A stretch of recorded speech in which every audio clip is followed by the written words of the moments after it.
नमस्कार मित्रांनो. तर आज आमच्या शेतामध्ये आलोय. चला आमच्या शेतामध्ये काय काय तुम्हाला दाखवतो.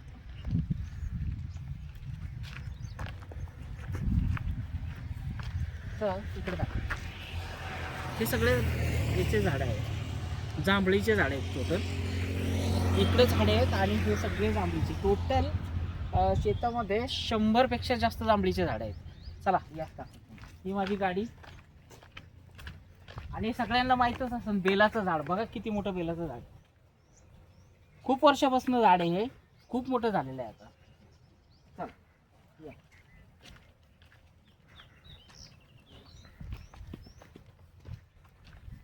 गायींसाठी चारा म्हणून आम्ही गिन्नी घास सुद्धा लावलेला आहे. तो सुद्धा चांगला चारा आहे शेतीसाठी. आणि आमच्या शेतामध्ये ना लाईटीचा खूप प्रॉब्लेम आहे. त्याच्यामुळे आम्ही सोलर असं बसून घेतलेलं आहे. याच्यामुळे काय होतं की लाईट नसली तर या सोलरवरती सर्व मोटरी चालतात आणि पाण्याची सगळी सोय होऊन जाते.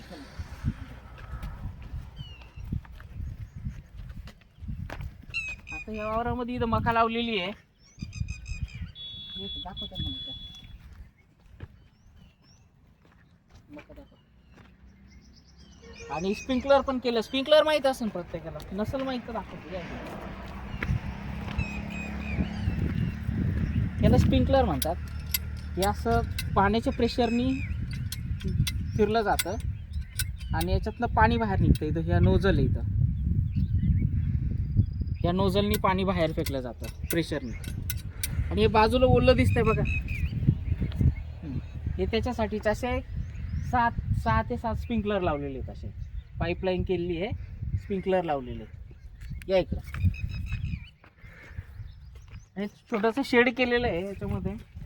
कारण की कसं पाऊस वगैरे पडतो, भरपूर धान्याचं नुकसान होतं. मग कुठंतरी साठवणूक करण्यासाठी काहीतरी ठेवावं लागतं. त्याच्यासाठी शेड केलेलं आहे.